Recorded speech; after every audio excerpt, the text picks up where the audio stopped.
नमस्कार साथियों। आपके समकक्ष एक कुंडली प्रस्तुत है।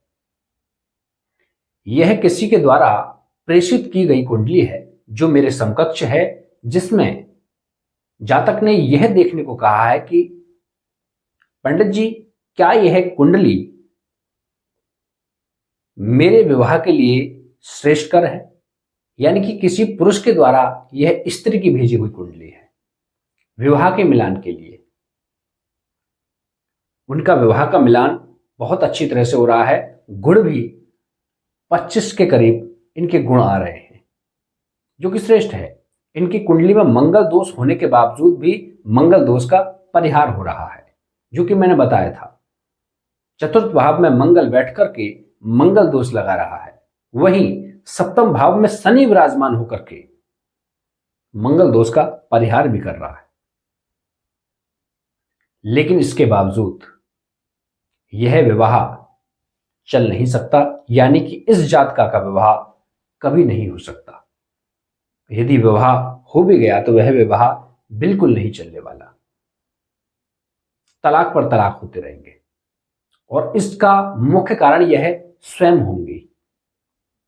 आखिरकार ऐसी क्या वजह है,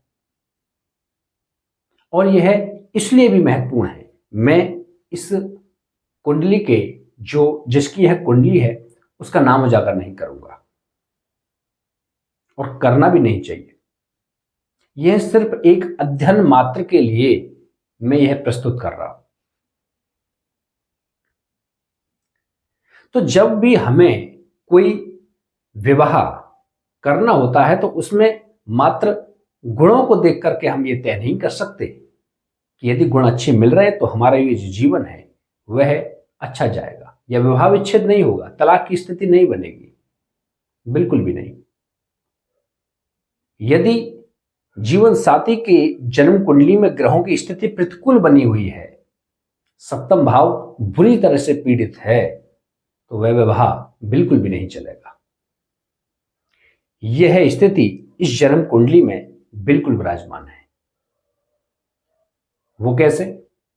इसमें चतुर्थ भाव में मंगल विराजमान है, जो कि कुंडली को मांगलिक बनाता है। लेकिन शनि सप्तम भाव में उपस्थित होने के कारण सूत्र बनता है कि यदि कुंडली में मंगल दोष उपस्थित है और शनि प्रथम भाव, चतुर्थ भाव, सप्तम भाव, अष्टम भाव और द्वादश भाव में विराजमान हो जाए तो कुंडली में मांगलिक दोष तत्काल निरस्त हो जाता है। तो कुंडली में मांगलिक दोष नहीं रहा।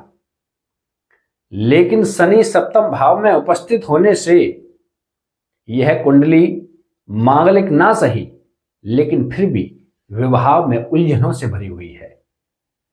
इसका मुख्य कारण है खुद शनि, और उस पर मंगल की चतुर्थ दृष्टि, जिसने शनि को यम बना दिया। और इसी शनि की दशम दृष्टि मंगल पर भी पड़ रही है। अंतर्दृष्टि संबंध बनने से इनका जो ये जीवन है यह केवल जीवन साथी से ही जुड़ा रहेगा, दुख मिलेगा जीवन साथी से, यानी कि इनका पूरा जीवन इसी उपाधापी में चलता रहेगा। शनि की सप्तम दृष्टि लगन पर पड़ने से, जो कि नीच दृष्टि पड़ रही है, इनकी बुद्धि को बुरी तरह से प्रभावित करता है। इसलिए सारे फसाद की जड़ ये स्वयं होंगे। कहीं से राहत मिलने का कारण कोई क्यों नहीं दिख रहा?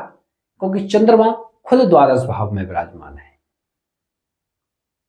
द्वादश भाव में चंद्रमा बिल्कुल बेजान होता है। कुंडली में केमद्रुम योग बना हुआ है। न चंद्रमा के आगे कोई ग्रह है, न चंद्रमा के पीछे कोई ग्रह है। और गुरु अष्टम भाव में विराजमान है। सप्तमेश द्वितीय भाव में मार्केस बने हुए हैं और सूर्य के साथ में पीड़ित हैं, अस्त अवस्था में है। इसी प्रकार से यह कुंडली चारों ओर से विवाह के लिए, जीवन साथी के लिए पीड़ित है। वहीं अगर नवमांश में देखें तो शनि खुद यानी कि वृषभ राशि में है। अगर हम देखें इनके सप्तमेश जो कि शुक्र हैं वह तुला राशि में है, जो कि तुला राशि द्वादश भाव में उपस्थित है। तो नवमांश में भी सप्तमेश की स्थिति अच्छी नहीं है। कुल मिलाके यह जो कुंडली है यह जीवन साथी को बहुत ज्यादा प्रभावित करेगी। इनकी जो ये जीवन है वह विवाह के बनने और बिगड़ने में ही कटेगा, यानी कि इनको अपने जीवन में अकेला रहना पड़ेगा। अकेले ही ये जीवन को सुख में बिता सकती हैं, जीवन साथी से इनको सुख नहीं मिलेगा। और भी कई स्थितियां हैं, लेकिन यह मुख्य स्थिति है जिससे हम पता लगाते हैं कि आखिरकार यह जो जीवन साथी है इसके साथ हमारा व्यवहार कैसा रहेगा। इसलिए आप अपनी जन्म कुंडली में विश्लेषण करें इस बात का और देखें कि कहीं हमारे जन्म कुंडली में ऐसी स्थिति तो नहीं बन रही है। नमस्कार।